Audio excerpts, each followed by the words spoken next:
अब हमारा टॉपिक है अमेसिव पावर एंड स्पेक्ट्रल अमेसिव पावर, और इसके साथ में करेंगे explain Stephens and Boltzmann law को। तो अमेसिव पावर क्या होती है? देखो हमारे पास कोई सरफेस है, अमेसिव पावर का मीन सीधे से है किसी अमेसिव मीन्स है अमिट होना, कोई कुछ कहीं से कुछ अमिट होना। तो कहीं से क्या अमिट होगा? किसी सरफेस से रेडिएशन अमिट होगा, सीधा सा इसका संबंध रेडिएशन से है। ये हमारे पास कोई सरफेस है और ये नेचुरल है कि कोई भी बॉडी अपने खुद के टेम्परेचर की वजह से अपने आप में से कुछ ना कुछ रेडिएशन को अमिट करती रहती है। अब वो उसका रेट क्या है, वो पर यूनिट टाइम में कितने क्वांटिटी अमिट कर रही है रेडिएशन की, उसको हमें कैलकुलेट करना है। ये कोई सरफेस है और यहाँ से कंटिन्यूअस कुछ क्वांटिटी का रेडिएशन अमिट हो रहा है, तो हमें पता है भाई जो क्वांटिटी ऑफ रेडिएशन है वो डायरेक्टली प्रोपोर्शनल, एरिया जितना ज़्यादा होगा सरफेस का उतना ही ज़्यादा एमिशन होगा रेडिएशन का, टाइम जितना ज़्यादा होगा। ये दोनों क्वांटिटीज़ पे डिपेंड करता है किस क्या quantity of emission of radiation, ठीक है। अब ये एक तीसरी प्रॉपर्टी पे भी डिपेंड करता है, बॉडी की खुद की प्रॉपर्टी कि उसकी एमिसिव का कोफिशिएंट क्या है, रेडिएशन के एमिशन का कोफिशिएंट क्या है, उसको डिनोट करते हैं हम। उस कोफिशिएंट को लगाना पड़ेगा E और A इंटू T। क्लियर? तो एमिसिव पावर कैसे फाइंड करें इसकी? देखो अगर हम एरिया सरफेस एरिया को यूनिट कर दें, टाइम को यूनिट करें, यानी इसको ऐसे लिख सकते हैं हम Q upon A T is equal to E, ठीक है। यानी emission of the radiation at per unit area and per unit time is called emissive power. Emissive power is the quantity of emission of the radiation in per unit area of surface and per unit time. यानी unit area और unit time से किसी surface में जितना ये radiation निकल रहा है, हम इसको अगर E बोल दें, ठीक है, E बोल दें हम इसे, ये वो रेडिएशन है जो किसी सरफेस के यूनिट एरिया और यूनिट टाइम से अमिट हो रहा है, ठीक है, वो रेडिएशन है E। तो ये किसके बराबर हो गया? E के, स्मॉल e। स्मॉल e क्या है यहाँ पर? एमिसिव पावर, ठीक।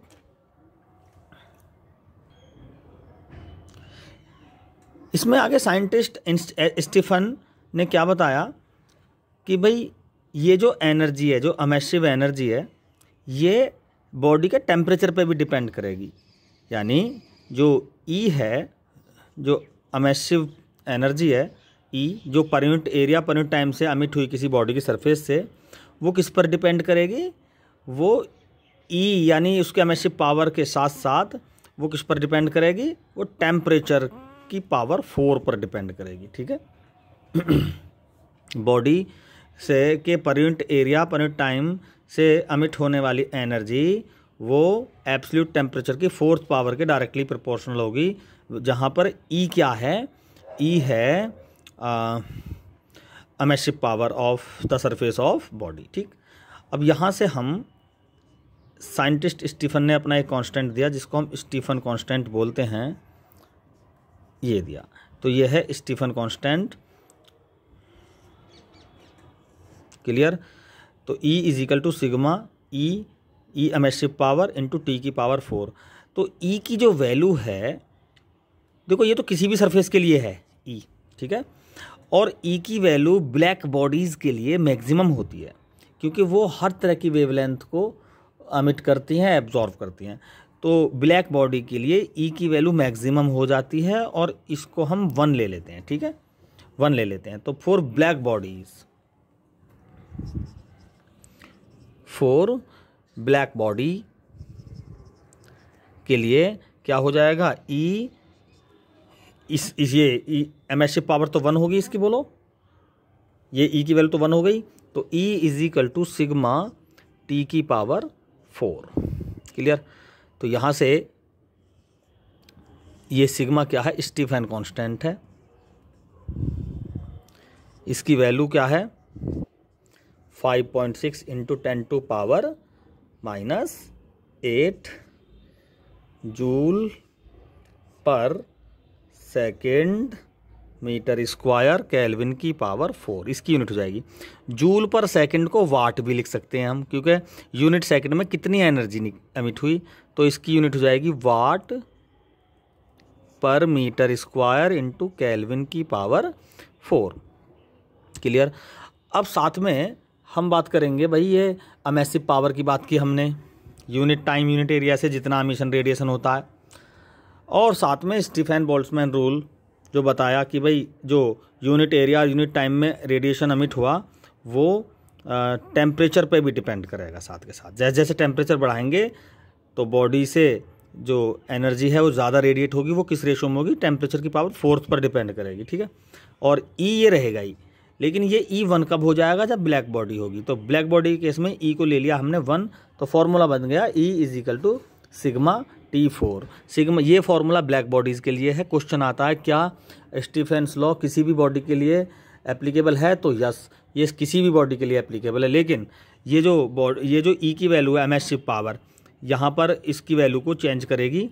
ये E की वैल्यू 0 से ज़्यादा और 1 से कम होगी ऑलवेज। ठीक है, 1 से कम होगी ये ऑलवेज।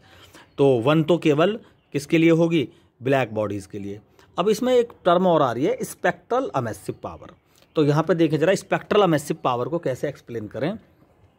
तो हमें पता है जो रेडिएशन एनर्जी होगी, जो एमिशन होगा रेडिएशन का, रेडिएट एनर्जी इसमें से जो निकलेगी एमिशन होगा, वो एनर्जी एरिया पर भी डिपेंड करती है, टाइम पर भी डिपेंड करती है। उसमें से तरह तरह की वेवलेंथ भी एमिट होती है, जैसे 10 एंगस्ट्रॉम की भी होगी, यहाँ पर 1000 एंगस्ट्रॉम की वेवलेंथ भी एमिट होगी, 200 की भी होगी। लेकिन हम उसको किसी एक पर्टिकुलर वेवलेंथ के लिए, जैसे भाई 10 एंगस्ट्रॉम की कितनी वेवलेंथ निकली हैं, तो इस तरह से हम कैलकुलेट नहीं कर सकते, क्योंकि ये जो वेवलेंथ्स हैं ये एक तरह कंटिन्यूस स्पेक्ट्रम समझो, हर तरह की वेवलेंथ। जैसे 10 एंगस्ट्रॉम है तो 10.001 एंगस्ट्रॉम में यहाँ पर होगी ज़रूर, 10.0001 एंगस्ट्रॉम में ज़रूर होगी कुछ ना कुछ वेवलेंथ। तो हम इस तरह से किसी पर्टिकुलर वेवलेंथ के लिए इसको हम काउंट नहीं कर सकते। इसमें हम वेवलेंथ की रेंज डिफाइन करेंगे कि भाई हमें तो बस ये चाहिए कि 10 से लेके 10,000 तक की जो वेवलेंथ है, जिसको हम डेल्टा लैम्डा कहेंगे, ये कितनी निकल रही है। ठीक है। तो स्पेक्ट्रल एमिसिव पावर में सीधा सा मतलब है कि वेवलेंथ की रेंज को और इन्वॉल्व किया गया है। तो ओवरऑल ये रेडिएशन क्वांटिटी किस पे डिपेंड करेगी, रेंज ऑफ वेवलेंथ पर।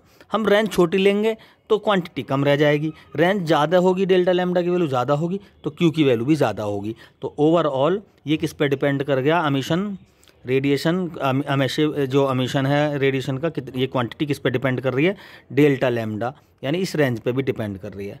तो स्पेक्ट्रल एमिसिव पावर की कंडीशन क्या हो जाएगी कि एमिशन ऑफ रेडिएशन, क्योंकि यहाँ पे डेल्टा लैम्डा यहाँ पर लगाना पड़ जाएगा अब हमें, और यहाँ पर सीधा साधा अब डेल्टा पर यूनिट रेंज ऑफ वेवलेंथ के लिए भी है। अब तक तो ये था जो एमिसिव पावर थी केवल पर unit area per unit time के लिए, अब पर यूनिट वेवलेंथ के लिए भी हो जाएगी ये। तो अगर इसको देखें कैसे लिखेंगे कि emission of the radiation at per unit area per unit time and per unit range of wavelength is called spectral emissive power. यानी यूनिट एरिया में से, किसी सरफेस के यूनिट एरिया से यूनिट टाइम में यूनिट वेवलेंथ रेंज के लिए जितनी रेडिएशन एमिट हुआ है, जितनी क्वांटिटी ऑफ रेडिएशन का एमिशन हुआ है, वो किसके बराबर होगी, वो एक कांस्टेंट के बराबर होगी। इसको बोलेंगे स्पेक्ट्रल एमिसिव पावर। ठीक है।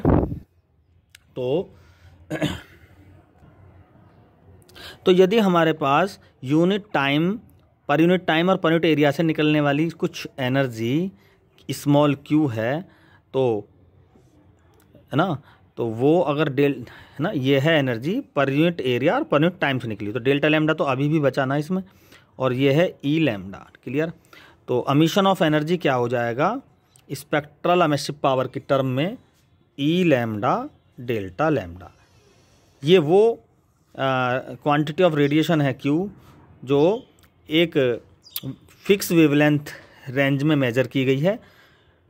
E lambda emissive spectral emissive power है, डेल्टा लैम्डा रेंज है। तो total emission of radiation at per unit area per unit time will be Q equal to E lambda delta lambda. अब देखें ये range जितनी ज़्यादा होगी तो ये क्वांटिटी अपने आप ही उतनी ज़्यादा हो जाएगी, ठीक है। तो जो एमिशन ऑफ रेडिएशन है वो Q पे डिपेंड करेगा। Q किस पे डिपेंड करेगा? वेवलेंथ की रेंज के घटने बढ़ने से। और जो सरफेस की प्रॉपर्टी है अपनी, उसकी एमिसिव पावर अगर ज़्यादा है तो Q की वैल्यू ज़्यादा हो जाएगी, और एमिसिव पावर कम है तो Q की वैल्यू भी यहाँ पर कम हो जाएगी। तो इस तरह से हम इसको यहाँ पर हमने इस एमिसिव पावर के साथ स्पेक्ट्रल एमिसिव पावर और स्टीफेंस बोल्ट्जमैन लॉ इसको एक्सप्लेन